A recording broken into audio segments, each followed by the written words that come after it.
Brian, how long does it take for guys to get the system and really feel comfortable? I'd say, I mean, it varies, I think. You know, I'd love to say they get it right away, but I just think it's all about reps. The more reps that they can get, I think usually you get a spring and then a fall camp, and I feel like the veteran guys who've been around it a little bit, that'll get most of the majority of the reps, start to feel comfortable with it. So we'll have most of what we're doing in by game one. Where have you seen the biggest area of growth in Aiden Charles? You know, we're just challenging him on maturity, right? He's such a young guy. He was 17 when he came to Oregon State as a freshman. You know, and you know, kind of moving into that role of potentially be the starter, you know, for us. He has never started a game, which I think people sometimes tend to forget. So I think just the maturity is something that we've challenged, and I say he takes steps.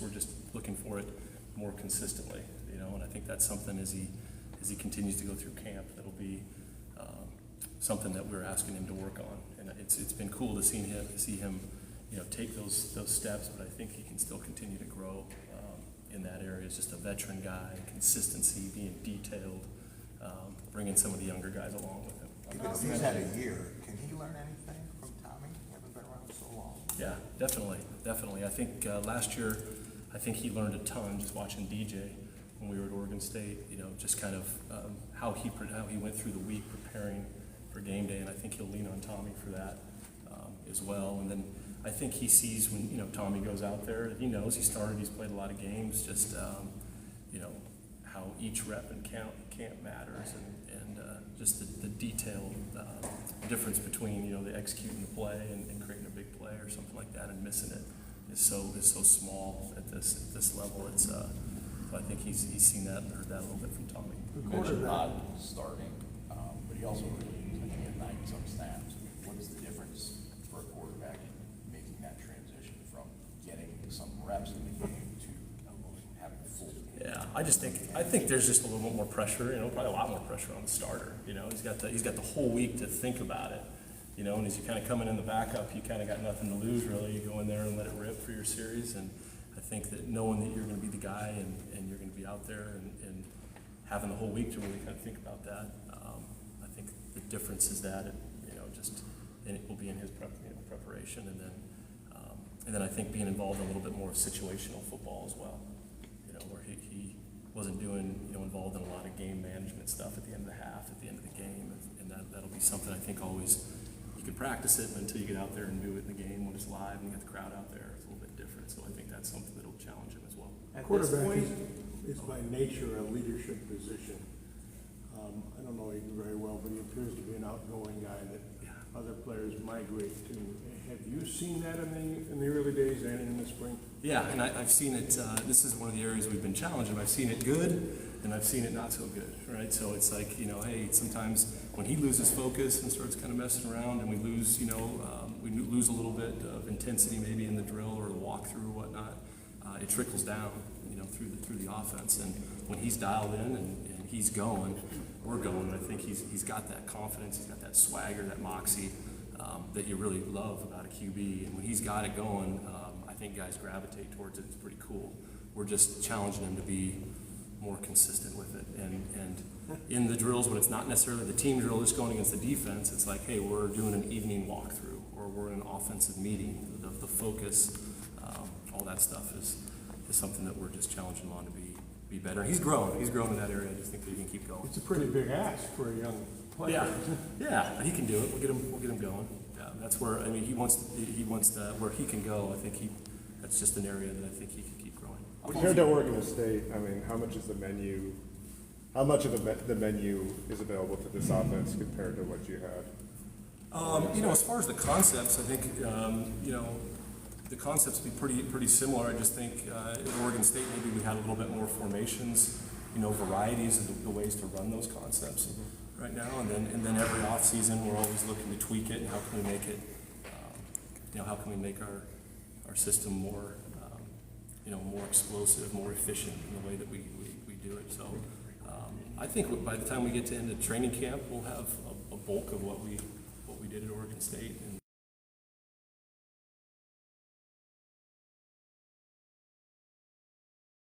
the move to the headset, are you seeing that helping maybe in the development at all? I do. I mean, it's. I just think it's like you hear it, and you can. I think it's easier for players to visualize the play, rather than having to kind of digest a signal or maybe look at a wristband or something like that. So I think it's helped him. He can kind of start to visualize the play as he hears it, and he's calling it in the huddle. I think it's been an advantage. Yeah, Jonathan mentioned Nick Marsh the other day as kind of a player that's kind of emerging. I mean, what's that like for a freshman receiver to be able to kind of hit the ground running in college and get up to speed as quickly as Yeah, that? it's challenging. I mean, it's challenging, just the speed of the game, and guys are coming up pressing you. It's a lot more physical on the perimeter, and then I just think the detail. If you have lack of detail at that position at this level, you get exposed. And if the timing's a little bit off, we don't go, and so it's sometimes challenging to play those young guys. And Nick's been awesome. I feel like he's mature. We've actually been able to move him around from X to Z, moving him in some different positions, and he's been able to handle it. So I've been impressed with his maturity at his age, and he's just a strong, physical guy. That hasn't been really the issue for him. So yeah, I look for him to help us this year. Is he somebody who can make an impact right away, you think? I think so, and I think it's too early, obviously to say how much, but I think he's a guy that will contribute this year and has the potential if he keeps progressing. Can you give it, if we're 4 days in, can you give us any kind of a general update on how things have looked so far? I mean, you're throwing in install on both ends, so there's some good things where it's like, man, I feel really good about it, and then there's some plays where you're like, especially today, where you're like, shoot, we've got a lot of work to do. Some plays though, you're like, hey, optimistic, and hey, we can do this thing, and we've got some pieces. We just, we need the rest of those practices, and all these walkthroughs and all these days before the first game to get us going. But I'm optimistic after coming through the summer. I felt like our guys came back in pretty good shape, and we've got some talent. Did you notice the Childs and the receivers added chemistry during the summer? Yeah, definitely.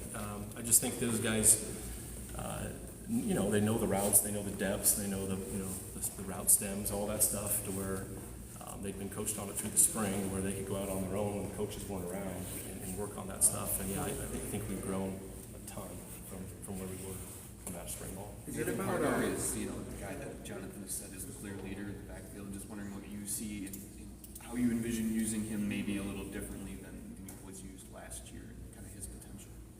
Yeah, he's. I love it because he's a veteran guy. He's done a lot of. He's played in different offenses, and we're still trying to figure out kind of what his, just all areas of strengths, what run scheme he's really comfortable with, what he can do out of the backfield as far as a receiver. But I've been really impressed with him so far. He was another guy I felt like coming out of the summer, the strength guys just raved about.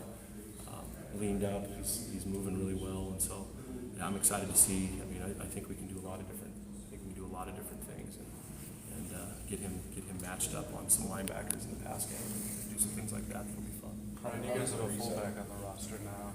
One fullback. What place does a fullback have in your offense? Yeah, I love the fullback. I mean, it's a little bit different run fits for defenses, and there were times at our last place that I just think not a lot of people are running a lot of offense out of those sets, and so people aren't practicing a lot. And, it creates some issues for some defense, and then the play action game often is pretty good. And so, yeah, we're working some different guys in that role, and we'll see how big of a package that's going to be.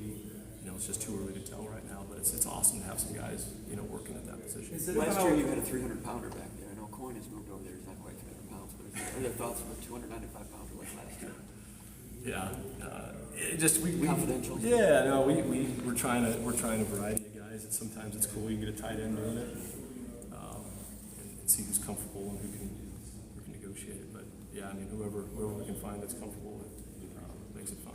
Where do you set up front on the offensive line, based on where you guys are at the end of the spring to this point? How did that maybe alter the schedule for what you're going to do and install? How has that maybe affected the offensive line? No, we're pushing ahead with the install, and I think we're throwing a lot at them to see what they can handle, right now, and again what their strengths are, and then switching up some different combinations of guys up front, moving a lot of guys around from different positions even, and Coach M, he does a great job, I think, with those guys, and we're just trying to see who our best five are right now. Change the number per game of how deep you want to go to with the difference? Yeah, I mean, we're seeing how many we feel comfortable with right now, and so we're trying a variety of guys, and some of those younger guys throwing them in, or transfers throwing them in there with the first group and seeing where they're at. And I'd love to be able to have 7, 8, 9 guys that you feel pretty good about that we could throw in there because you need them by the time you get to the end of the season. Is it about more implementation, evaluation, or a combination of both at this point in the game? Both, yeah. I mean, both. We're trying to get our system in, and then we're evaluating along the way. Seeing who goes and makes plays for us, and who we can rely on, and who's going to be a consistent performer and do it out here. Those are the guys that'll do it for us on game day. Where do you see the synchronicity of the run game, especially with the kind of the zone blocking scheme, and how it's come along? And It's coming along. It's coming along. We're definitely not there yet. And I think, like I said, we're working different combinations of guys, and then the run scheme. Some of the run scheme that we're bringing in is a little bit different from what they've done in the past. So I think guys, running backs, tight ends, those O-line, they're just, had some slightly different technique stuff maybe that they're learning to trust, and get confident in. So it's definitely a learning process, right? I feel like we've improved a ton from the spring, but like I said, I feel like we still got a long way to go. Going off of that, how valuable do you see Nate Carter being this year? Huge, yeah, huge. I think he's a super talented player, and he's played a lot of ball, and he's tough, and I think he'll fit really well with some of the run schemes that we like to do. I'm super excited about him. Any early impressions of K'Ron Lynch Adams coming in? Yeah, he's flashed a couple of different times, and it was good. I'm excited to kind of go watch the film and watch him when we put the pads on today. But he's a guy that's getting a lot of reps, and he'll be pushing up with the first team, working in there. And he's another guy that's just, you love his experience.